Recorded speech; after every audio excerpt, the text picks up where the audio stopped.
vivre 80 ans, c'est tout sauf naturel. Donc ça veut dire que naturellement, l'être humain est fait pour vivre 40 ans, c'est tout. 200 millions, c'est quasiment autant que le cerveau d'un chat, donc on peut dire qu'il y a la puissance de calcul du cerveau d'un chat dans notre intestin. Et ce deuxième cerveau est en communication directe avec le premier. Bonjour à tous, je suis Jean-Baptiste et je vous souhaite la bienvenue sur Next Step, le podcast de Nutri & Co. Next Step abordera des sujets qui nous sont chers autour de la science, la nutrition, le sport, l'aventure et bien sûr la nutraceutique. Nutri & Co est une entreprise française qui veut hisser la nutraceutique comme réflexe du quotidien, préférant la prévention à la curation et l'éducation aux promesses marketing. Après nos infographies, notre chaîne YouTube, notre blog, ce podcast est un nouvel outil pour vous accompagner dans le monde parfois opaque de la Nutra. Nous sommes le 17 décembre 2020 et nous enregistrons le premier épisode de ce podcast consacré au transhumanisme avec Terence Erickson, neuroscientifique à l'Institut Curie à Paris, spécialisé dans la neurobiologie synthétique et membre de l'Association française de transhumanisme. Terence, bonjour. Bonjour. Je suis avec Édouard également. Bonjour. Alors, avant de commencer, on a une surprise pour vous en fin d'émission, donc restez avec nous. On devrait être ensemble pour à peu près 1 heure. Donc Terence, enchanté, est-ce que tu peux te présenter brièvement ? Oui, alors moi je suis un passionné avant tout de neurosciences, de comprendre le cerveau, de comprendre comment on comprend avant d'aller comprendre d'autres choses comme la physique ou les mathématiques. Ça me passionne au point que j'ai voulu en faire du coup mon domaine d'études, donc à travers des études de neurobiologie à la fois cellulaire et moléculaire, pour avoir du coup un angle d'attaque, ou en tout cas un levier sur la recherche sur les maladies, notamment neurodégénératives, comme Alzheimer, Parkinson et les autres moins connus, parce que je trouvais ça hyper important d'un point de vue, on va dire, altruiste efficace, de s'attaquer à ces maladies-là, en donnant du sens aussi à ce que je fais. Et petit à petit, je me suis posé la question de est-ce qu'on fait de la science que pour faire de la science ou est-ce qu'on fait de la science pour quelque chose qui a du sens, si pour le coup on peut le dire. Avec cette réflexion-là, on en vient à se dire, une fois qu'on pourrait avoir par exemple un monde dans lequel toutes les maladies ont disparu ou ont été guéries, qu'est-ce qui se passe ? Qu'est-ce que devient l'humain ? Est-ce que c'est toujours l'humain ? Comment on aborde ce monde-là ? Quels pourraient être les échanges dans une telle société ? Et moi, cette question-là, je ne la retrouvais pas forcément dans les gens qui faisaient juste de la science pure et dure. Et je l'ai retrouvée dans des gens qui, du coup, se regroupaient sous l'Association française transhumaniste, en cherchant à justement explorer ces futurs-là, souvent juste par des expériences de pensée, mais au moins oser. Il y avait cette notion de oser explorer l'inconnu, et moi, je trouve ça hyper intéressant. En explorant différents imaginaires, différents scénarios, on peut du coup vraiment se poser des vraies questions, et des questions qui ne sont pas toujours faciles sur le grand public, mais qui sont ultra importantes de se poser. Elles sont primordiales. Édouard, est-ce que tu as une première question à poser à notre invité ? Ouais, j'en ai même plusieurs. Avant de poser ma première question, je vais replacer un peu le contexte du pourquoi est-ce qu'on s'intéresse au transhumanisme chez Nutri & Co. Donc en fait, la genèse de Nutri & Co, c'est aussi une histoire de comment vivre plus intensément grâce à la nutraceutique. Et parmi ces questions de vivre plus intensément, il y a celle de vivre plus longtemps. Pourquoi ? Parce qu'aujourd'hui, il y a beaucoup de molécules qui sont encore dans les laboratoires, mais qui vont arriver très prochainement sur le marché et qui vont accompagner ce changement de paradigme quant à la longévité humaine. Et j'ai la conviction que certaines personnes, qui sont d'ailleurs peut-être déjà nées, vont pouvoir vivre 200 ou 300 ans. Il y a des protocoles de rallongement de la vie où la nutraceutique va avoir un rôle à jouer, notamment avec son approche préventive. Donc c'est pour ça qu'on s'intéresse à ces questions. Donc moi, Terence, en fait, je t'ai connu donc via d'autres podcasts. Ce qui m'intéresse énormément, justement, c'est ta vision très mesurée du transhumanisme. Je pense que c'est un mot qui est compliqué, probablement parce qu'il a le préfixe trans, on a déjà parlé tous les deux. C'est un préfixe qui a tendance à hystériser un petit peu le débat. Et donc moi, en fait, la première question que j'aurais envie de te poser, c'est qu'est-ce que c'est pour toi le transhumanisme ? Et je crois savoir que dans ta réponse mesurée, beaucoup de nos auditeurs vont apercevoir le transhumanisme sous un angle différent. Oui, tu as raison, il y a tellement de définitions différentes, ne serait-ce que par comprendre le préfixe trans. Est-ce que c'est la transcendance d'une notion plutôt verticale, ou est-ce que c'est le trans d'aller vers autre chose, qui là pour le coup est une notion beaucoup plus horizontale de la vision des choses. Il y a tellement de définitions différentes que moi, celle qui me parle le plus, c'est plutôt celle qui se rattache à une notion de philosophie morale. C'est par exemple se poser en dehors de toute réalité ou non scientifique, j'extrapole par rapport à mes études scientifiques, juste se poser des expériences de pensée sur, par exemple, réfléchir à si aujourd'hui on avait des technologies qui nous permettaient de ne plus vieillir, ou en tout cas de ne plus être sensible aux maladies liées au vieillissement, est-ce qu'il existe une durée de X années à partir de laquelle on pourrait se dire je ne sais pas si j'ai envie de continuer à vivre. Est-ce que si on n'a plus de maladie du vieillissement, si le corps vit toujours dans sa vitalité des 20 ans, ou des 30 ans même, est-ce qu'à partir d'un moment, il y aurait un nombre d'années à partir duquel on pourrait switcher à la vie c'est bien, vers la vie, je ne sais pas si j'ai envie de continuer à la vivre justement. Et moi je pense que du coup ce quota d'années, s'il existe déjà, il est bien après 120 ans, qui est la durée présumée, un peu la borne haute de l'espérance de vie humaine. Alors déjà, il faut remettre un peu de contexte, peut-être juste rapidement par rapport à ça. Cette durée présupposée de l'espérance de vie humaine autour des 120 ans, elle est uniquement génétique. Et par exemple, une des grandes publications en épigénétique cette fois-ci, donc l'épigénétique, c'est la science de comment s'expriment nos gènes. On a beau avoir un livre de recettes, c'est-à-dire l'ADN, la génétique, ça ne dit pas comment on fait plus ou moins bien la recette, donc ça c'est l'épigénétique, en fonction de est-ce que votre génome est plus ou moins bien lisible. Et donc en épigénétique, on a une grande publication en 2019 de Benjamin Main qui a montré que l'espérance de vie, notamment de l'Homo sapiens, donc vraiment juste l'humain dans son environnement, et pas du tout aujourd'hui dans son urbanité ou dans sa ruralité même, avait une espérance de vie aux alentours de 40 ans, et ça a été le cas, jusqu'à... Alors évidemment, il faut prendre en compte des forts taux de mortalité il y a encore peu de temps, et jusqu'à l'époque victorienne, ça a été environ 40 ans d'espérance de vie, qui est la même que les grands singes, avec qui on partage la majorité de notre génome. Donc ces choses-là, elles sont ce qu'on appelle naturelles en fait. Par exemple, vivre 80 ans, c'est tout sauf naturel. Donc ça veut dire que naturellement, l'être humain est fait pour vivre 40 ans, c'est tout. Épigénétiquement, et pas génétiquement par exemple. C'est pour ça que c'est très compliqué. Tu pointes ça et c'est très important de démocratiser. Il n'y a pas une espérance de vie de l'homme très précise. Ça dépend qu'est-ce qu'on regarde, comment on le regarde, dans quel environnement. Par exemple, si tu prends juste l'humain tout seul ou l'humain dans son environnement, tu as tellement plus de choses à prendre en compte qui fait que cette espérance de vie, on peut la moduler. Et ça ouvre du coup des perspectives sur jusqu'où et pourquoi on pourrait la moduler. Ok, donc je comprends que sur le papier, il ne me reste plus que 8 ans à vivre.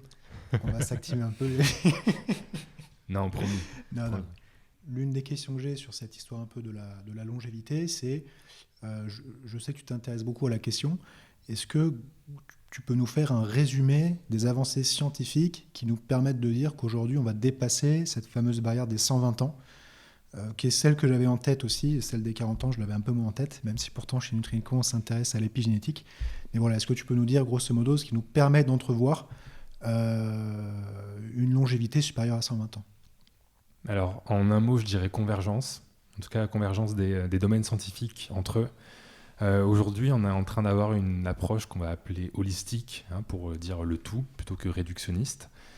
Plutôt que de voir comme jusqu'à présent, organe par organe, par exemple, on va essayer d'aller voir plutôt les causes que les conséquences.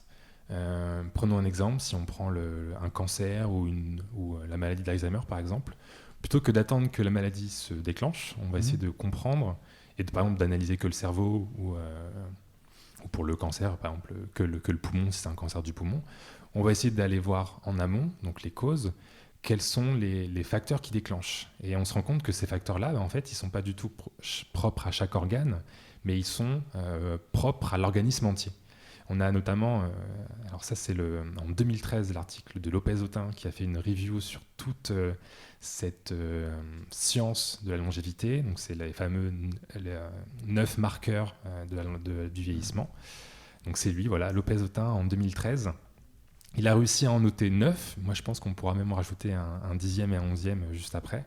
Lopez-Ottin a été regardé quels étaient les facteurs communs entre toutes ces différentes formes de vieillissement, quels étaient les facteurs communs envers toutes ces maladies différentes pourtant.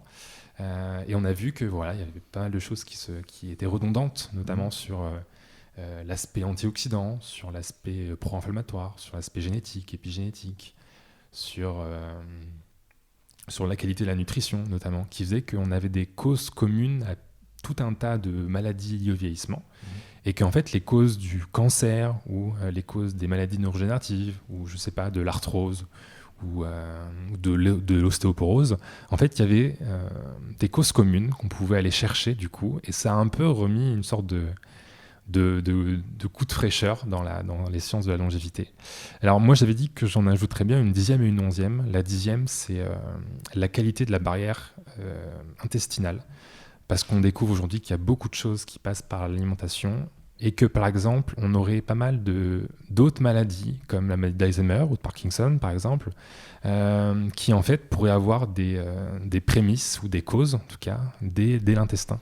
Moi je voulais juste poser la question, très rapidement nous donner les 9 causes. Ah oui, si c'est possible. Ouais, ça peut même être le défi dans l'ordre. Ouais. Dans l'ordre parce que... Oui, en plus, je crois qu'il y a plusieurs ordres, parce qu'il y a un débat aussi là-dessus. Oui, il y a un débat quand on a cherché à les classer. On a fait 3 groupes qui sont présents sur notre infographie sur le vieillissement et les antioxydants. Donc, ça va être intéressant de confronter un peu les... qui se lance? Moi, je vais faire appel à mon anti-sèche. Je vais tout de suite aller regarder l'infographie Nutri&Co. Au pire tu es en feedback derrière moi, j'essaie de les donner et tu me dis si on est bon. Donc en fait ça va être plutôt une sorte de dézoom de la plus petite à l'échelle moléculaire jusqu'à la plus macroscopique, on va dire ça comme ça, donc l'échelle de l'organisme entier. En premier, la génétique, donc l'ADN, la qualité de notre ADN. Après, les télomères, qui sont les protections de ce même ADN. Ensuite, on a l'épigénétique, c'est-à-dire comment notre ADN s'exprime en fonction de notre environnement. Ensuite, on a le produit de l'ADN, donc c'est-à-dire les protéines, et en fonction de leur degré d'oxydation, on peut avoir des protéines qui sont plus ou moins puissantes, fonctionnelles. Ensuite, je dirais quelque chose autour de la mitochondrie peut-être, qui est l'usine... On est à 5 sur 5 déjà là, c'est très yes. Bien. En plus, ça va se faciliter au fur et à mesure. Les mitochondries qui sont les usines énergétiques de nos cellules, qui elles aussi, vous comprenez bien que si on arrive moins bien à fournir de l'énergie aux cellules, elles vont beaucoup moins bien fonctionner. C'est assez dommageable. Et ensuite, je dirais les senseurs des nutriments. Alors, c'est peut-être un peu compliqué à comprendre. Non, c'est exactement ce qu'on a aussi. C'est ça, donc, voilà. 6 sur 6 pour le moment, bravo. Les senseurs des nutriments, donc ça va être tout ce qui est lié à l'insuline, au glucagon. Juste pour préciser peut-être pour nos auditeurs, c'est la capacité de nos cellules et plus généralement de l'organisme à reconnaître un nutriment en tant que tel. Donc, le sucre comme le sucre, un minéral comme un minéral, etc. Je crois qu'on a un duo après. On a le duo cellules souches, puis cellules sénescentes. Cellules sénescentes, ouais, c'est ça. C'est les cellules qui sont... alors, ça vient de sénex, qui veut dire vieillir en latin. Et ce duo des cellules sénescentes, il va avec celui des cellules souches, parce que vous comprenez bien que si on a de plus en plus de cellules qui vieillissent, il faut qu'on ait des cellules qui les remplacent. Et alors, d'un côté, si on a de plus en plus de cellules qui vieillissent, elles vont avoir des dommages collatéraux sur d'autres cellules. Et ça peut être des dommages collatéraux tels que ça peut altérer la qualité des cellules souches, qui du coup est la 8e cause du vieillissement, si les cellules souches se dégradent. Donc vous comprenez bien que si on veut par exemple changer un mur, qu'on a une brique défectueuse, on peut le faire, tant qu'on a des nouvelles briques à mettre. Mais une fois que les cellules souches ne sont plus bonnes, une fois qu'on n'a plus de nouvelles briques, on arrive avec un mur qui s'effrite, et c'est le cas du corps humain qui vieillit. Et puis enfin, on a la cause du vieillissement qui est la plus généralisée, c'est l'état pro-inflammatoire. On va avoir tout un tas de molécules dans le sang qui circulent, pour faire très simple, ce qu'on appelle des cytokines, qui vont être un peu... prenez un peu l'état d'urgence qu'on peut avoir, qu'on a pu connaître en France. C'est la même chose, mais dans le corps. Et si on a un état d'urgence qui est prolongé, donc on appelle ça l'état pro-inflammatoire, on va épuiser cet état d'urgence, on va épuiser les cellules qui nettoient ces états inflammatoires. Et du coup, on va avoir l'effet négatif, l'effet inverse. On va avoir un cercle vicieux qui va enclencher encore plus d'états pro-inflammatoires. Et ce qui fait que même si certaines personnes ne meurent pas forcément d'une maladie précise, d'un cancer ou d'une maladie du cerveau, elles vont juste se laisser mourir, entre guillemets, c'est un peu ce qu'on appelle mourir de vieillesse, parce que juste tout dysfonctionne un peu partout, à tel point que du coup l'ensemble ne peut plus bien fonctionner. Et on a des personnes qui comme ça se laissent mourir, qui peuvent mourir dans leur sommeil par exemple, sans réelle maladie. Bon, bravo, c'est un grand chelem. Yes. Pour cette dernière et 9e cause, nous, on l'a définie comme la baisse de la communication entre les cellules, parce qu'on est toujours dans une approche un peu de la vulgarisation, mais effectivement, les cytokines sont des médiateurs, hein, c'est ce qui permet aux cellules de communiquer entre elles, donc c'est exactement ça. Franchement, bravo, très impressionnant. Prouve que tu maîtrises vraiment parfaitement ton sujet. Cool. Et donc, du coup, ce qui était intéressant, c'est que tu parlais d'une 10e et d'une 11e cause. Est-ce que tu peux les exposer, du coup ? Oui, alors elles sont très liées, mais elles sont interdépendantes, certes, mais on peut vraiment les distinguer deux à deux. La première, c'est ce que j'appellerais la dégradation de la barrière intestinale. C'est une scientifique comme Patricia D'Alizio qui l'a pas mal explicité. C'est-à-dire que on peut avoir beaucoup de choses qui passent de l'extérieur à l'intérieur du corps humain, notamment à cet endroit-là. Et vous comprenez bien que si ce sont des mauvaises choses, on va avoir des mauvais dégâts. Pour bien comprendre, l'intestin, c'est quand même 200 millions de neurones, donc c'est énorme, c'est ce qu'on appelle notamment le deuxième cerveau du corps humain. 200 millions, c'est quasiment autant que le cerveau d'un chat, donc on peut dire qu'il y a la puissance de calcul du cerveau d'un chat dans notre intestin. Et ce deuxième cerveau est en communication directe avec le premier, ce qui fait qu'on a des suppositions sur le fait que des causes possibles des maladies neurodégénératives, comme Alzheimer ou Parkinson, puissent directement être liées avec l'intestin. On a aussi eu en 2020 une cause possible au niveau de la santé buccale. On a des bactéries notamment, alors c'est donc lié aussi à ce qu'on mange en fait, qui peuvent aussi être liées, enfin la présence de ces bactéries-là pourrait être liée au déclenchement de la maladie d'Alzheimer. Donc ça c'est la 11e cause, ça ? Ça c'est la 10e. Ah, ça c'est la 10e, d'accord. Ouais. Okay. Donc tout ce qui tourne autour du microbiote en fait. Alors non, justement, parce que le microbiote, moi je le mettrais en 11e. Ah d'accord. 10e, c'est vraiment la qualité de la barrière intestinale, indépendamment du microbiote, parce que ça peut être juste la bonne santé des cellules de l'intestin et leur capacité à faire plus ou moins bien la diffusion des molécules. Par exemple, si on est dans un environnement pollué, on peut avoir des gaz qui certes nous entourent, mais qui aussi rentrent à l'intérieur de l'intestin, et des gaz très nocifs qui peuvent directement aller irriter les neurones qui sont tout autour. Et ça se fait de manière indépendante du microbiote, que du coup je mettrais dans une 11e et entière cause.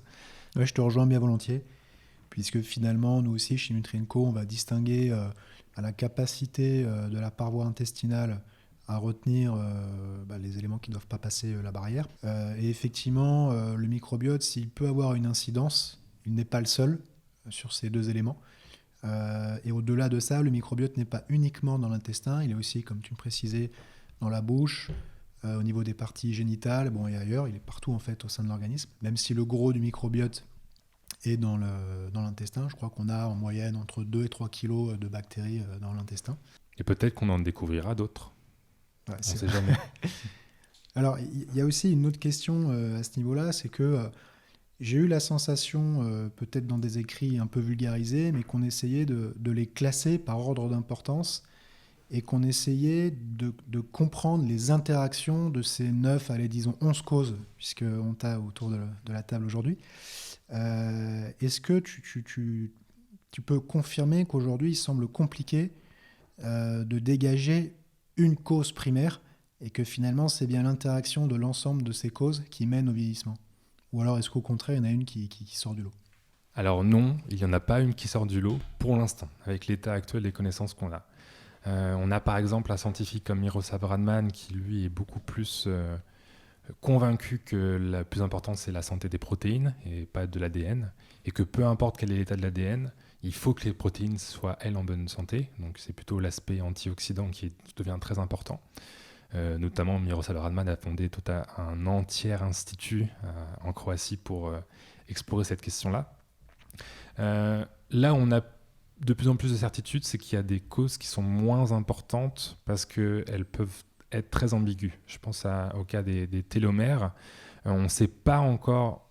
Je ne veux pas dire qu'il n'y a pas de solution avec le fait de garder des télomères en bonne santé et qui protègent l'ADN, mais on n'est pas sûr de bien savoir le faire encore. Et notamment, il y a des études qui montrent des choses qui peuvent être parfois contradictoires, où on peut avoir un effet sur l'espérance de vie, qui est positive, mais aussi déclencher plus de risques de développer des cancers, parce que si on garde un ADN qui est très bien protégé, on protège aussi celui des cellules cancéreuses, et qui du coup deviennent plus difficiles pour le corps à combattre. Terence, est-ce que tu peux expliquer à nos auditeurs ce que c'est qu'un télomère ? Oui, alors on prend souvent, alors là c'est pas moi qui vais proposer cette métaphore, mais on l'utilise souvent, celle d'un capuchon sur un stylo, où le stylo serait l'ADN, donc la recette de cuisine des protéines dans le corps, et le capuchon du stylo, ça serait ce qui viendrait protéger tout cela. Et en fait, vous allez comprendre pourquoi c'est une question très compliquée. On pourrait se dire, autant avoir la plus grosse et forte protection possible à cet ADN pour éviter qu'il se détériore. Sauf qu'en fait, non. On le voit notamment que dans les cellules cancéreuses, si on a une protection trop grande de l'ADN, les cellules cancéreuses vont être très prolifiques et la métastase va se déclencher encore plus rapidement. Donc c'est vraiment pas aussi simple que ça.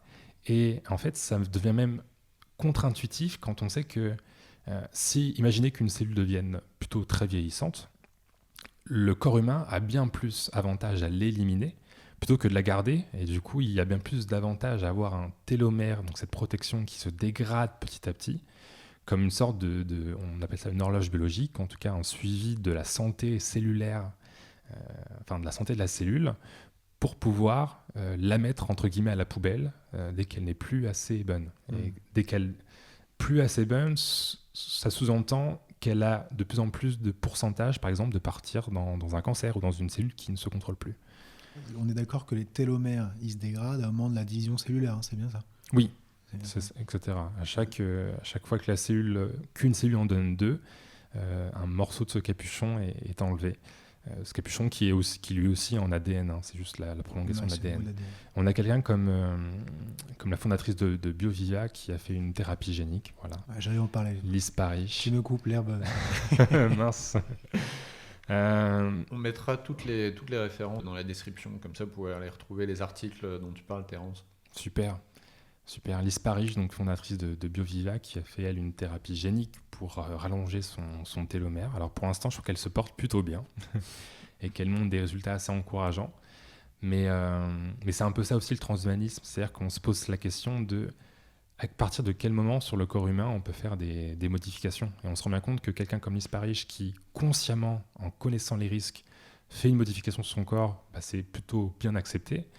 Alors que ce qui n'est pas forcément aussi bien accepté dans le transhumanisme, ça va être des modifications sur des gens qui ne sont pas forcément au courant, ou même des gens qui sont juste, là c'est un peu tout ce qui est la recherche sur l'embryon, des gens qui n'en sont pas encore. Voilà. Donc c'est ce qui pose un peu plus de problèmes. Là on rentre plus dans les choses qui sont de l'ordre de la bioéthique, mais c'est aussi ce que posent les questions de la biologie du vieillissement et de la longévité. Ça implique du coup bien plus que simplement des connaissances en biologie, c'est aussi prendre en compte le facteur humain, le facteur politique, sociologique, et du coup ça rend la question bien plus complexe. C'est super intéressant ce que tu dis parce que ça amorce la prochaine question que j'avais, qui était justement d'ordre éthique. Je me suis toujours posé une question sur... donc moi j'ai une certaine acceptation de l'augmentation de la longévité de l'être humain, mais toujours avec la crainte de me dire que seule une partie de la population, et probablement la plus aisée, aurait accès à ces protocoles de rallongement de la vie, et qu'il y avait derrière le risque, qu'on peut classer dans un risque éthique, d'avoir un gouffre social qui se crée, et comme on n'a jamais eu de précédent dans l'histoire.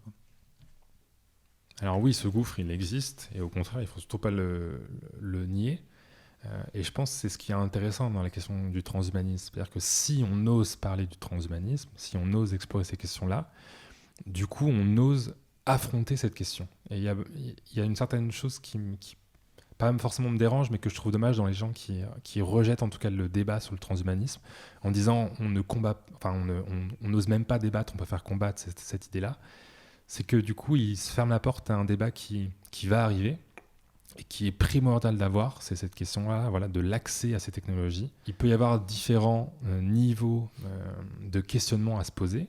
Par exemple, ça peut être juste, certes, une technologie, je peux l'utiliser et la maîtriser et qu'elle ait un effet sur moi, peut-être, et je peux l'accepter et ça peut être accepté dans la société.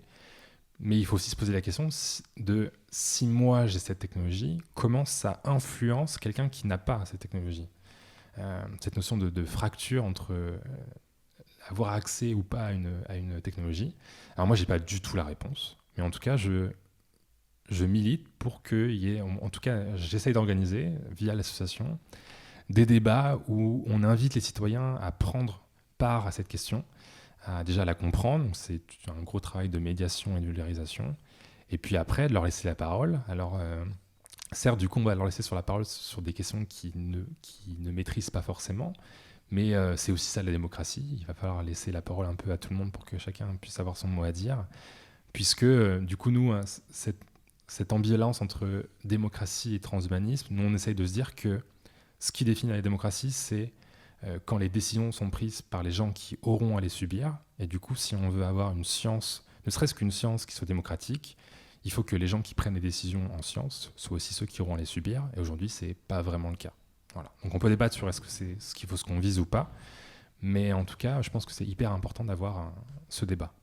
Tu disais que les scientifiques, en gros, impliqués dans la recherche, ne le faisaient pas forcément toujours en direction du bien commun. Est-ce que tu peux donner des exemples ? Est-ce que c'est peut-être une façon un petit peu trop polémique de présenter les choses ? Non, pas polémique. Je pense que c'est juste assumer que il y a certains budgets ou certains projets scientifiques qui sont choisis sans forcément se demander est-ce que c'est ce que le citoyen lambda aurait souhaité faire de cet argent qui est souvent de l'argent public. Tu peux donner des exemples ? Oui, alors je citerai aucun exemple concret parce que moi je vais mettre à dos personne et c'est pas ce qui arrivera, mais je vais donner un exemple plutôt informel. Si on étudie une protéine juste pour découvrir son fonctionnement, mais qu'elle n'a pas forcément un intérêt, je sais pas, dans la compréhension d'une maladie ou dans le développement d'un traitement ou des choses comme ça, on peut se poser la question de est-ce que c'est vraiment intéressant du coup d'étudier cette protéine. Alors certes, ce que je veux pas dire c'est que n'importe qui n'a pas un métier à impact ou un métier efficace doit l'arrêter tout de suite, mais c'est juste voilà, c'est ni être pour ni être contre, c'est pas du tout une idéologie que je prône, mais c'est juste se dire qu'il faudrait qu'au moins on se pose la question pour qu'on soit sûr de ce qu'on fait. Donc en fait, ça veut dire un peu mieux orienter les budgets pour servir la curation de certaines maladies ou la prévention et pas juste obtenir une connaissance qui finalement se suffit à elle-même et qu'on ne peut pas réutiliser après, quoi. Exactement, et ça devient compliqué, c'est que des fois, juste produire de la connaissance, ça peut avoir des répercussions après qui vont être du coup hyper intéressantes pour développer des médicaments. Je pense par exemple à la recherche sur l'exploration spatiale, où le but premier, c'est juste acquérir de la connaissance, ou en tout cas explorer l'espace. Et derrière, on a des retombées qui sont un peu plus tardives, mais qui vont vraiment aider des secteurs comme le biomédical. Donc c'est très compliqué comme question. Mais du coup, je trouvais ça intéressant qu'au moins on se pose toujours cette question. Je prends l'exemple des comités de bioéthique, en tout cas des comités d'éthique, qui se posent la question, par exemple, sur l'expérimentation animale. On réfléchit toujours à est-ce qu'on fait du bien ou du mal à l'animal qu'on va utiliser dans la recherche. Et on pourrait avoir ce même type de comité pour savoir est-ce que la recherche qu'on va accepter, elle a vraiment un intérêt ou est-ce qu'elle sert vraiment ce qu'on aurait voulu en faire de cet argent-là si on avait demandé à une plus grande cohorte de personnes. Ouais, je suis tout à fait d'accord avec toi. On est assez alignés là-dessus. Parce qu'on pense qu'il y a des faux débats qui sont des arguments marketing faciles. Il y a par exemple un label du cruelty free qui finalement, quand on creuse un peu, n'a pas vraiment de sens. Parce que si c'est faire des expériences sur des souris pour le vaccin contre le Covid, personnellement, moi je suis prêt à y aller. Après, je te rejoins tout à fait quand tu dis si c'est une expérience sur les souris pour connaître le fonctionnement d'une protéine, et s'en arrêter là, effectivement, on peut se poser la question de la véritable utilité et du côté éthique, même pour l'animal, quoi. Bon, en tout cas, c'est vraiment très clair. C'est assez conceptuel depuis le début, notre échange. C'est un échange de haut vol et c'est super parce que c'est pour ça qu'on souhaitait t'inviter. Une question un peu plus terre à terre, mais qu'on est obligé de te poser. Allons-y. Est-ce que tu aimerais vivre 200 ans ? Ah, moi, oui. Je pense que ma réponse, elle n'est pas du tout applicable à n'importe quel citoyen, mais moi je suis de ceux qui sont assez certains que si j'avais beaucoup plus de temps pour explorer beaucoup plus de choses, je le ferais sans réfléchir. Mais c'est pas du tout quelque chose que je cherche à pousser tout le monde à suivre cela. Voilà. C'est juste ma vision perso. Moi, c'est sûr que j'ai l'impression que j'ai exploré à peine 0,1% de la connaissance, ou ne serait-ce que de la planète Terre. Et que, imagine en plus si on pouvait aller sur d'autres planètes. Ça, c'est une autre question aussi. Non, ouais, si je pouvais vivre 200 ans et que je pouvais signer là devant toi, je le ferais, ouais. Ouais, ce serait plutôt prendre la gélule bleue ou la gélule rouge chez nous. Et du coup, je me permets de poser la même question à mon cher ami Jean-Baptiste. Si demain, on te proposait de vivre 200 ans, est-ce que tu prendrais la gélule bleue ? J'ai envie de dire à quel coût. Ouais. À quel coût ? Parce que si c'est le coût d'être le seul de tous les gens que je connais, de mes familles, de mes amis, à passer ce step et vivre 100 ans de plus que mais seul, je sais pas. Je serais moins catégorique que Terence là-dessus. Et toi, Edouard ? Moi, j'aurais tendance à dire oui, à la condition que, bon là j'ai 32 ans, donc tout à l'heure Terence me disait que sur le papier il me restait 8 ans à vivre, mais globalement, si je pouvais figer mes 32 ans, le corps et on va dire l'esprit aussi que j'ai à 32 ans, pour vivre avec 100 ans de plus, je pense que je signerais. Je pense qu'il y aurait effectivement des malheurs, puisque je perdrais mes proches, mais il y en aurait d'autres. Il y aurait aussi des naissances, il y aurait des nouvelles amitiés, et effectivement, on va dire la découverte, l'esprit de découverte, quelque chose qui m'anime toujours au quotidien, prendrait le pas a priori. Très bien. Bon, c'était la petite question un peu plus terre à terre, mais parfois il en faut. Une autre question, du coup, qui du coup sera un petit peu à mi-chemin entre la question très pragmatique et la question un peu plus philo, c'est si demain, toi, Terence, tu rencontrais une personne qui était radicalement contre l'augmentation de la longévité à tous les niveaux, comment est-ce que tu essaierais de la convaincre que, voilà, pour certaines personnes, ça peut être perçu comme positif et que du coup, pourquoi ne pas l'accepter ? Alors moi, j'ai un peu un leitmotiv, c'est que tant que quelqu'un est cohérent avec lui-même, avec ce qu'il pense, je n'irai jamais à l'encontre de ses... évidemment, sous certaines limites évidentes, mais si quelqu'un, c'est cohérent pour lui d'un moment souhaiter mourir, par exemple, parce que c'est la question qu'on se pose, y a aucun souci. Je pense qu'il n'y a pas de... La question ne se pose même pas. À la limite, je pense qu'on aurait juste une discussion de l'ordre plutôt, encore une fois, des expériences de pensée ou juste moi lui proposer mon point de vue. Je pense là je vais un peu dévier, mais on pense souvent à la longévité de la fin de vie, mais c'est pas que ça la longévité. C'est aussi celle parce qu'il faut savoir que notre corps commence à vieillir dès qu'on est à la maturité sexuelle. C'est même l'une des origines du vieillissement. Pourquoi la biologie a choisi que les organismes vieillissent et ne soient pas immortels. Et à partir de très tôt, ne serait-ce que moi, je commence à vieillir. Et quand je vois quelqu'un qui se dit juste « je suis trop vieux pour apprendre un nouvel instrument de musique, je suis trop vieux pour voyager, je suis trop vieux pour apprendre les mathématiques », je pense que ne serait-ce que ma mère peut dire ça. Je trouve ça parfois un peu dommage. Mais je pense que j'irais juste là dire en disant « je trouve ça dommage que tu t'interdises des choses parce que tu te sens déjà avec des capacités cognitives ou physiques qui diminuent. » Mais ça s'arrêtera là et je ne pousserai personne à me suivre.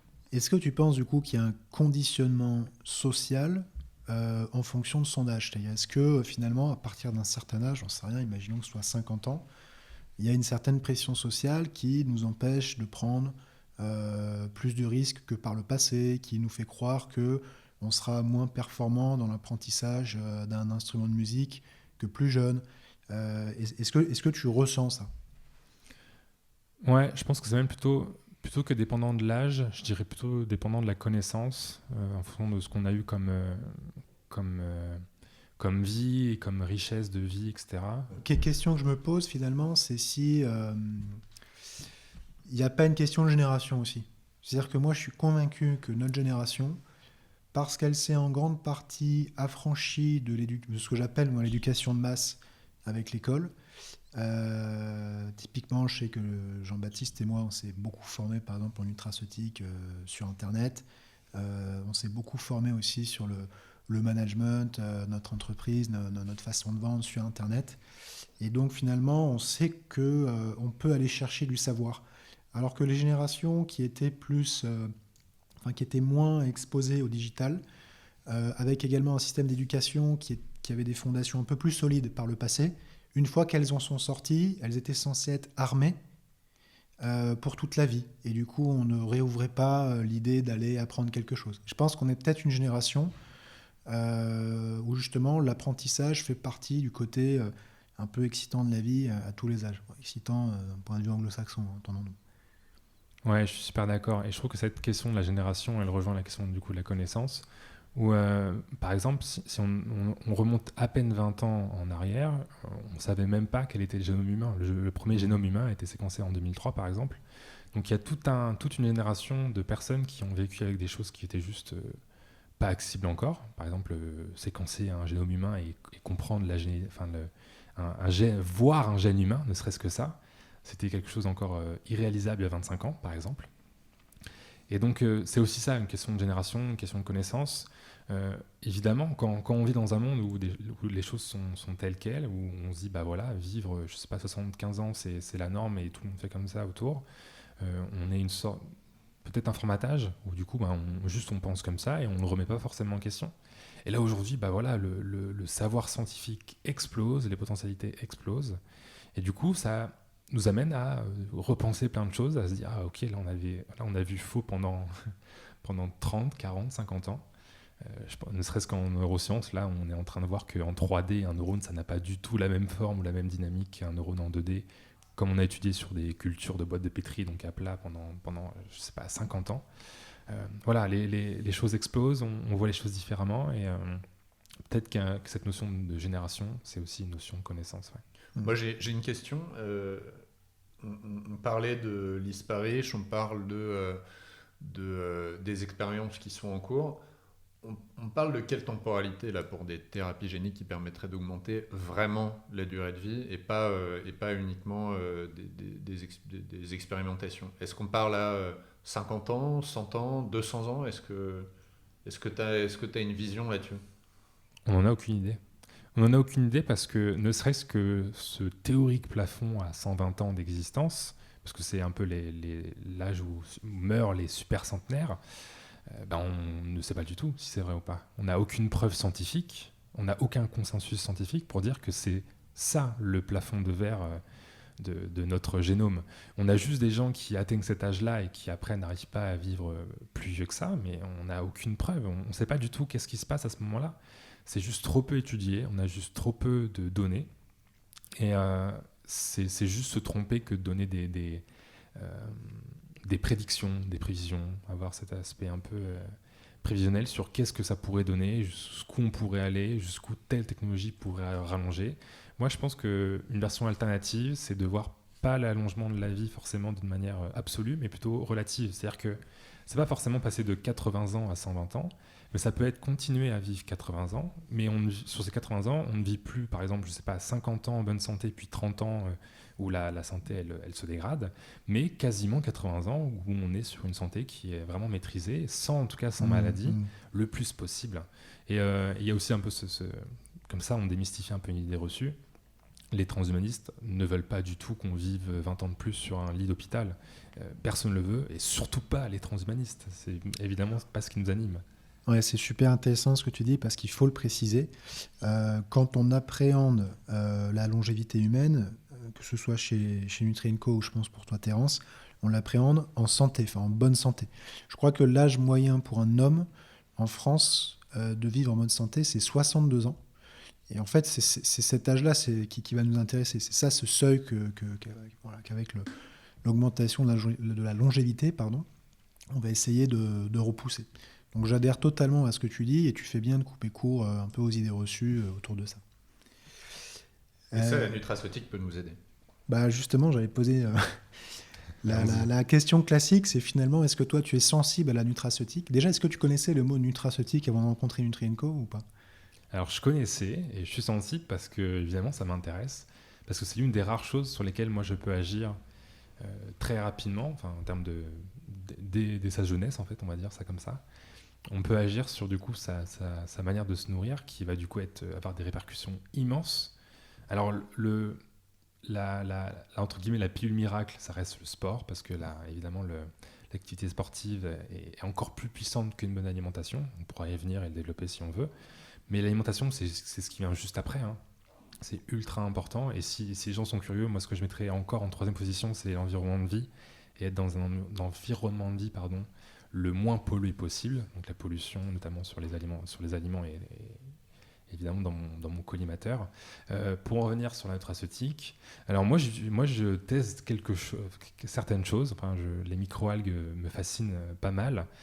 Aussi bien en tant que pour leur aspect nutraceutique que leur aspect alternatif aussi à l'alimentation d'origine animale, parce qu'on a des algues qui sont très très riches en protéines et qui auraient possiblement, il faut encore qu'on le démontre, hein, mais un impact écologique bien moindre, notamment en réduisant l'espace des terres arables qu'on va utiliser pour nourrir les animaux, qui est l'un des gros problèmes de l'agriculture actuelle. Donc voilà, tout l'aspect microalgues me fascine, aussi parce que moi je suis juste fasciné par le microscopique et j'adore ça. J'expérimente aussi quelque chose, alors on ne va pas citer la marque, mais une célèbre boisson qui fait des repas complets, avec de l'eau et on mélange, ça fait de la poudre et on boit, c'est un repas complet. Et je trouve ça intéressant de voir à quel point on a des entreprises qui réfléchissent justement, comme vous, à qu'est-ce que pourrait être aussi une sorte d'alimentation de demain, une vision très prospective de tout ça. Alors on est sur Internet, hein, on peut citer, tu parles de feed, hein, j'imagine. Je parle de feed, ouais. Okay. Alors, en plus, c'est des amis. Donc... Bon, ça va alors, je ne savais pas, donc au cas où...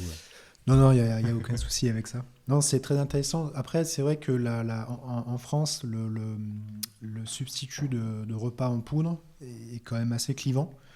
Et là, on retrouve encore une fois, d'un côté, bon, je vais caricaturer un petit peu, hein, les mangeurs d'andouillettes qui voudront toujours avoir leur bon saucisson. Bon, moi, c'est plutôt la culture de laquelle je viens. Et puis à côté, les fans de tout ce qui va être un peu technoïde, etc. Et à la moindre nouveauté, on se précipite dedans, les yeux fermés, sans finalement vraiment se poser toutes les questions. Bon, je tiens à préciser quand même pour les auditeurs qu'entre-temps, j'ai fait du chemin. Hein. J'espère que je ne suis pas fanatique aujourd'hui. Vous le direz dans les commentaires. Mais du coup, ouais, c'est assez intéressant, en tout cas, d'avoir ton point de vue, parce que je pense que les gens auront compris que tu es mesuré. Ça, c'est intéressant. Et que, pour autant, tu t'intéresses à des sujets qui peuvent être clivants, avec l'idée de ramener, une manière d'appréhender ces sujets clivants nouvelles, de sorte qu'ils ne soient plus clivants et qu'on se pose les vraies bonnes questions dessus. Je rebondis juste sur ce que tu dis. Je pense notamment qu'on peut prendre un peu le meilleur des deux parties que tu as citées. Je pense vraiment que des choses comme la nutraceutique, ça peut se mêler à on va dire la bonne bouffe à la française, comme on aime bien le dire. Je pense que vraiment, si on a cette approche-là de maîtriser ce qu'on mange, on pourrait totalement imaginer je sais pas, manger une bonne raclette ou manger un bon saucisson, mais dont l'aspect nutritionnel est totalement maîtrisé et peut être juste bénéfique. Je pense vraiment qu'on peut totalement repenser notre alimentation en disant, ok, on va manger quelque chose de bon, aussi bien gustativement que pour notre corps, quoi. Et alors là, ça fait peut-être un peu utopie, mais je pense que s'il y a des gens qui sont utopistes et qui y croient, ça va pousser un peu tout le monde vers ça, vers un... Moi, j'imagine bien manger quelque chose qui paraît hyper gras ou avec beaucoup de crème, mais qui en fait est juste excellent pour mon corps avec plein de probiotiques et d'antioxydants. Mais le gras n'est pas forcément mauvais. Non, à terme, c'est quelque chose qui peut être envisageable. Après, même sans atteindre cette utopie-là, moi à titre perso, j'en suis l'exemple vivant. On peut aimer l'art de la table tout en étant convaincu par la nutraceutique. Voilà, il y a les fêtes de Noël qui arrivent. On a sorti récemment un mix enzymatique. Pour l'avoir déjà testé 2-3 fois sur des déjeuners de famille, bon, il m'a bien aidé, quoi. C'est trop bien ça. Donc voilà. Ok, c'est génial. Peut-être qu'on peut parler de ce que la nutraceutique peut apporter en matière de longévité. Moi, j'avais listé notamment deux actifs, 2 molécules qui sont bien documentées. Il y en a une qui commence à être assez connue, peut-être que tu en as déjà entendu parler, c'est le NAD+. Il vient des États-Unis. Tu vois ce que c'est ? Oui. Ouais. Ok, super. Donc là, c'est typiquement en fait le carburant pour les mitochondries. Vous avez vu que c'est l'une des 9 causes de vieillissement. Et il y a des études précliniques justement sur des souris qui ont donné des résultats vraiment très encourageants à ce niveau-là, puisque l'activité en fait, de l'organisme est censée diminuer dans le temps. Et là, avec ce NAD+, et ben, l'activité des souris diminuait beaucoup moins vite que ce qu'elles sont génétiquement programmées, quoi. Donc c'est un point vraiment intéressant. Un autre ingrédient aussi, alors là, qui est vraiment pour nous la Rolls en matière de longévité. On en parlait tout à l'heure quand on t'a fait visiter les bureaux et qu'on t'a un peu embêté sur nos produits, parce qu'on en est très fiers. C'est le sulforaphane, qui est un extrait de brocoli. En plus, c'est une molécule française qui a à son actif près de 2000, d'ailleurs plus de 2000 publications scientifiques et un nombre d'études cliniques vraiment important, et qui a la particularité d'être on va dire la première molécule antioxydante aux propriétés épigénétiques démontrées. Donc elle a la capacité à ce que votre génome s'exprime de la meilleure façon qu'il soit. En tout cas, elle va l'aider. Donc ça, c'est 2 éléments qui, pris en prévention, et comme tu le disais tout à l'heure, à l'âge le plus précoce, eh ben, vont ralentir le vieillissement et donc augmenter la longévité, ou en tout cas augmenter la longévité en bonne santé, quoi. Ça me semblait intéressant pour étayer le fait que la nutraceutique avait un rôle à jouer sur l'augmentation de la longévité. Oui, c'est hyper intéressant. C'est-à-dire qu'une fois qu'on a ces connaissances-là, vient toute la question de l'acceptabilité par le grand public, qui est aussi une question que je trouve hyper intéressante, et parce que du coup, elle est aussi clivante, comme tu l'as dit. La question, c'est est-ce que si on a ces connaissances, est-ce que si on a l'accès, par exemple, au NAD+, est-ce que les gens vont oser ? Est-ce que les gens vont vouloir ? C'est une autre question. Je pense qu'il y a même un moment où les gens, on leur donne cette possibilité de contrôler l'évolution, entre guillemets, du vieillissement de leur corps. Ça pose la question de est-ce qu'il n'y aura pas des personnes qui pourraient avoir trop peur de ça ? C'est pas impossible. Parce que du coup, si on te dit, voilà, écoute, tu peux prendre du NAD+, faites vous-même l'expérience de pensée. Est-ce que je le prends ? C'est un peu comme on disait tout à l'heure, est-ce qu'on signe pour vivre directement 200 ans ? À quel prix ? C'est ça, à quel prix ? Déjà, ce qu'on peut dire, c'est que parce que le NAD+, bon, ça fait un petit peu peur quand on entend cet acronyme avec un plus notamment à côté, on se dit qu'est-ce que c'est ? C'est un truc chimico-bactériologique, d'où ça vient ? Bon, alors que le plus grand truc chimique, pour reprendre tes mots, c'est le corps humain. Mais bien sûr. La plus grande usine biochimique, c'est le corps humain. Le mot chimie, en fait, est aujourd'hui perçu comme négatif, alors que pas du tout, quoi. Chimie médicinale, c'est quand même quelque chose qui nous permet l'acide ascorbique, c'est chimique, alors que c'est du jus de citron. Bien sûr. Tout ça pour dire que... Vitamine C d'ailleurs, j'ai dit une connerie. Ouais, vitamine C, mais vitamine C, c'est très... Alors, il y a un autre débat derrière qu'on essaye de porter chez Nutri&Co. On en parlait également tout à l'heure quand on présentait les produits, c'est le côté synthétique versus naturel, qui en nutraceutique est un faux débat. On va lui préférer le débat du bioactif, ou alors bioidentique, 2 mots synonymes, ou pas bioactif ou pas bioidentique. Ça veut dire quoi ? C'est est-ce que l'organisme reconnaît l'ingrédient ou l'actif comme nutriment, il va être capable de l'utiliser ou pas. Et ce qu'il faut savoir, c'est qu'il y a par exemple une grosse partie de la vitamine B12 issue de la spiruline n'est pas utilisable par l'organisme. Donc c'est quand même problématique. La vitamine D issue des champignons, sous forme de D2, n'est pas utilisable par l'organisme. Pourtant, elles sont naturelles, on les trouve dans les végétaux, etc.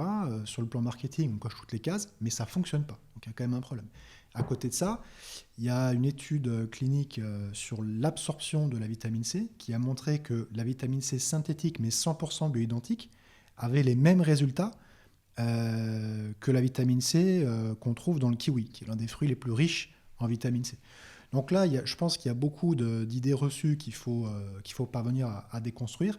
Et pour en revenir au NAD+, donc l'acronyme fait peur, ça a l'air scientifique, etc. Bon, il faut savoir que c'est, je vais caricaturer un petit peu, mais on m'en voudra pas, une forme de vitamine B3 qui est donc naturelle et qui va aider les mitochondries. Les mitochondries vont la reconnaître comme bioidentique parce que ça va être vraiment un super carburant pour elle. Donc à partir de là, peut-être que les gens vont avoir moins peur. Il n'y a pas d'excipient à l'intérieur de ce produit qui va être nocif et ce sont des molécules qui sont extrêmement étudiées. Donc même si on n'a pas un recul encore énorme, et tu le soulignais tout à l'heure avec la question des télomères qui était extrêmement intéressante, de savoir si finalement en limitant le raccourcissement des télomères, on ne risquait pas d'augmenter son risque de cancer. C'est vrai que pour le moment, on n'a pas de recul sur le NAD+. Pour moi, c'est le seul frein, on va dire, rationnel, qui pourrait permettre à une personne de dire, pour le moment, j'y vais pas. Je sais pas ce que tu en penses. C'est bien de garder cet esprit critique, c'est exactement ça. Mais du coup, pour moi, le défi, il est immense. C'est pour ça que moi, je m'engage dessus. C'est une vulgarisation à fond, médiation scientifique à fond, communication. Notamment, alors là je dévie un peu, mais ne serait-ce que moi, pendant mon parcours scolaire, je n'ai jamais été formé à communiquer sur ce que je fais. Aucun scientifique n'a une formation de communication, et je trouve ça mais tellement dommage, parce que c'est ultra important si on veut que ces choses-là, comme le NAD+, ou plein d'autres choses, surtout dans un contexte aujourd'hui de pandémie où il y a pas mal de fake news et de pseudosciences qui circulent, si on veut lutter contre ça, il faut que les scientifiques prennent la parole, bien plus que ce qu'ils ne l'ont fait jusqu'à aujourd'hui. Parce que oui, voilà, naturel, artificiel, ça peut rassurer ou pas selon le terme qu'on choisit, mais la peste, la tuberculose, la variole sont totalement naturelles. Donc voilà, naturel, ça veut tout et rien dire. Je sais pas, je prends le chlore qui est un puissant poison pour l'humain, je prends le sodium qui explose dans l'eau, on les met ensemble, ça fait le chlorure de sodium, et c'est le sel de table. Et c'est quelque chose dont le corps a énormément besoin. Donc voilà, c'est... Le débat artificiel et naturel, il est bien plus complexe que ça. Je crois que j'ai pas arrêté de le dire, que les choses étaient plus complexes. Mais moi, la complexité, je la trouve belle, et c'est ce qui me fait aimer aussi la recherche scientifique et la science. Mais déjà, il faut l'assumer. Donc on peut assumer qu'on ne sait pas tout, on peut assumer que les choses sont complexes. Et après, on se met du coup à aimer chercher des réponses à ces questions-là. Je suis tout à fait d'accord avec cette philosophie. Peut-être qu'on peut terminer par deux questions un peu plus soft. Tu nous parlais tout à l'heure d'environnement de vie et de sport. Donc deux questions classiques sur les sports que tu pratiques. Comment tu fais rentrer, on va dire, l'entretien physique? Parce que le sport, avec Jean-Baptiste, on a une conception très portée vers la compétition. Or, c'est pas tant la compétition que l'entretien physique, j'imagine, qui t'est cher. Donc comment est-ce que cet élément prend place dans ta vie? Alors déjà, moi, le sport, c'est une passion, donc je vais en parler avec plaisir. Moi, je fais de l'athlétisme.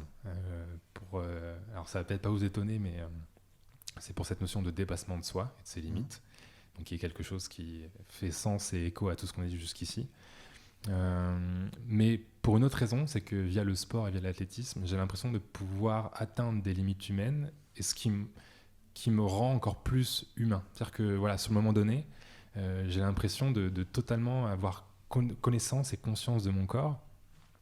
Et du coup, je trouve que le sport, et notamment les sports de dépassement comme ça, ou en tout cas de limite et de chrono et de record, je pense au vélo, à la natation et à l'athlétisme, ça nous apprend à mieux connaître le corps, parce que du coup, on travaille avec, du coup, on l'apprécie plus.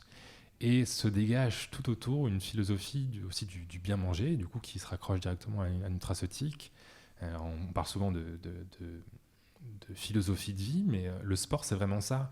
Et si on veut rentrer, pour le coup, dans quelque chose qui est plus scientifique, le sport, c'est surtout la libération de tout un tas de molécules qui sont, pour le coup, elles, pro-longévité, en faveur de la longévité, qui vont être sécrétées aussi bien pour avoir un bien-être mental que physique. Et on sait très bien que le bien-être mental est très important dans la longévité. On n'en a pas du tout parlé encore, je crois, jusqu'à maintenant, mais on a énormément d'études. Pour le coup, c'est vraiment un consensus scientifique que, par exemple, les états de relaxation par méditation ont des effets bénéfiques sur l'épigénétique et sur l'état pro-inflammatoire, sur l'état sur le taux d'acidification du sang, par exemple, qui est directement lié au stress oxydatif. Donc c'est ultra important. C'est pour ça que moi je pense que c'est un peu le numéro 1 qui permet d'agir sur tout un tas de maladies. Alors plus les maladies évidemment cardiovasculaires qui sont quand même le facteur numéro 1 avant le Covid de mortalité en France. D'ailleurs, pour l'anecdote, mais sur les 10, donc avant le Covid encore une fois, sur les 10 premières causes de mortalité en France, 8 sont directement liées au vieillissement. Et on a le diabète, je crois, qui n'est pas directement lié, qui s'est glissé à l'intérieur, et une autre dont je ne me rappelle plus. Mais voilà, si vous prenez les cancers, les neurodégénérescences, elles sont toutes à un moment donné facteurs, en tout cas du temps, de l'âge, et donc du coup facteurs du vieillissement de l'organisme. Donc le sport, c'est tellement global que ça permet d'agir sur toutes ces causes du vieillissement, et avoir quelque chose de très bénéfique qui serait équivalent à prendre un petit shot de tout un tas de vitamines tous les jours, mais du coup de le créer soi-même. Tu en fais souvent du coup ? Oui, ma passion m'amène. Alors, c'est parfois un peu dur à côté des recherches et de venir parler avec vous aussi autour d'un podcast, mais dès que j'ai un petit peu de temps, j'adore faire ça. Notamment la chance de l'athlétisme, c'est qu'on peut le faire un peu partout. C'est vrai. Il suffit d'avoir des chaussures et d'aller courir dehors. Donc, voilà. En tout cas, j'aime beaucoup ta conception de la pratique physique et du sport. Je me retrouve beaucoup dedans. Moi, je sais que j'ai le défaut de beaucoup aimer les sports un peu individuels.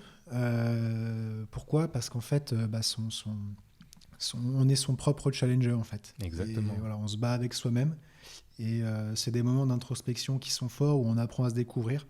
Et c'est vrai que moi, j'aime bien aussi. Et dans mon style de vie assez intense, ça me permet de me retrouver avec moi-même, de faire le vide aussi, de réfléchir.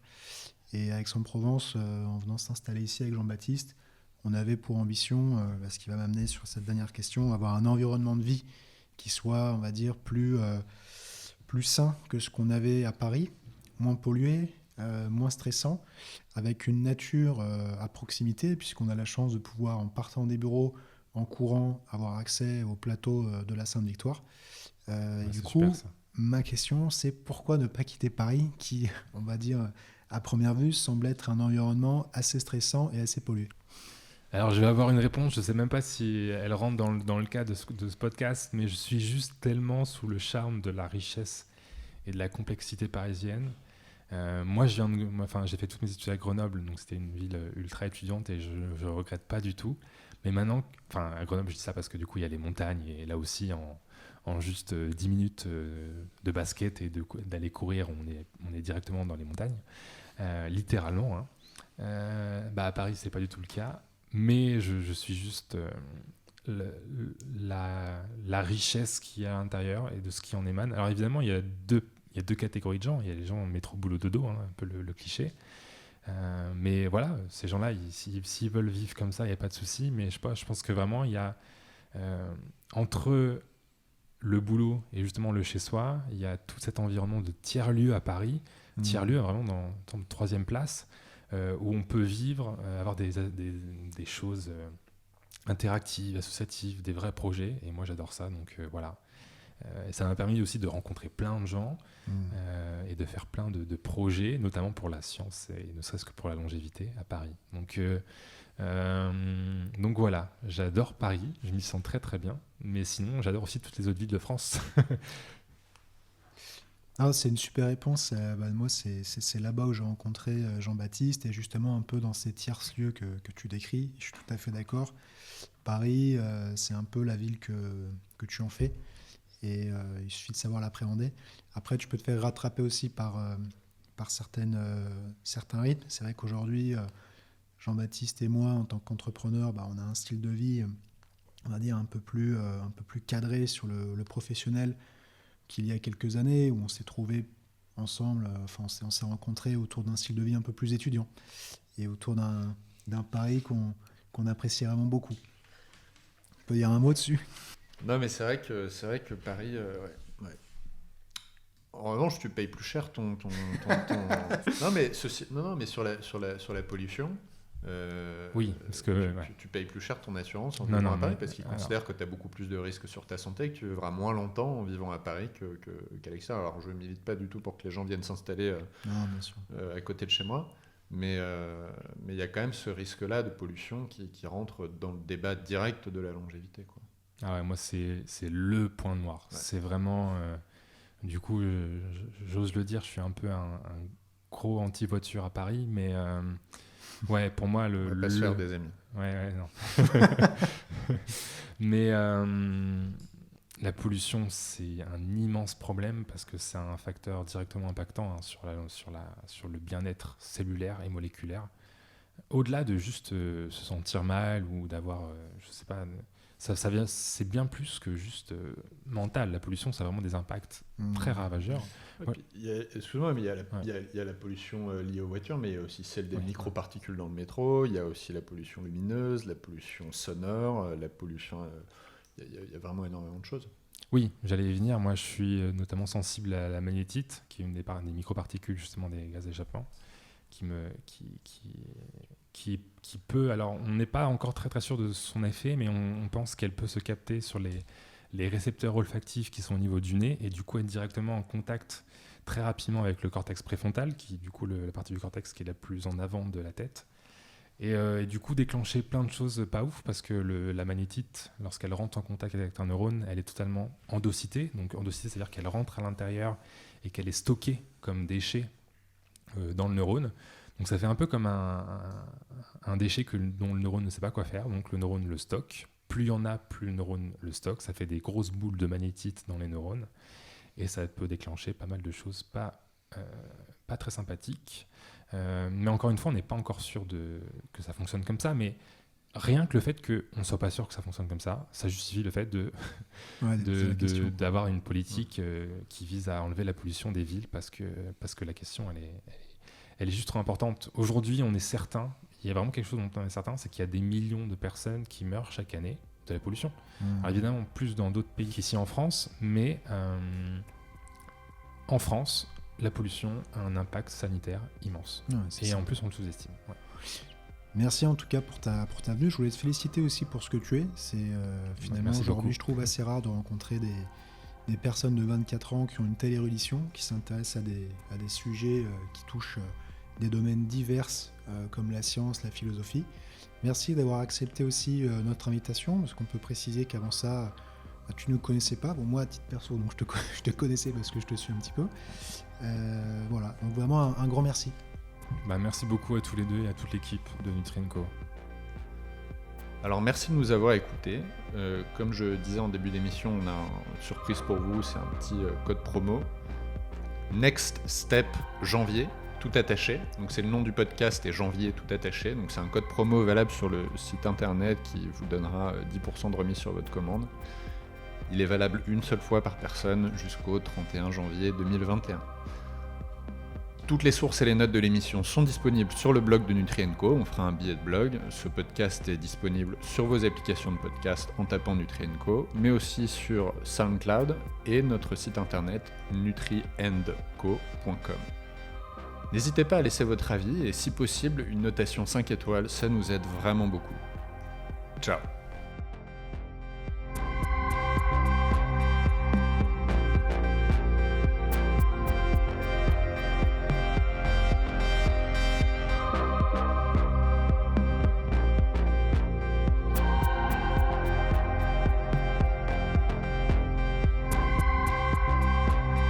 Ça va, c'est bien ? Ouais, ok, c'est cool. Top. Top. Ça va pour un premier ? Moi, je t'avoue que si c'est ton premier, c'était nickel. Ah bah c'est sympa.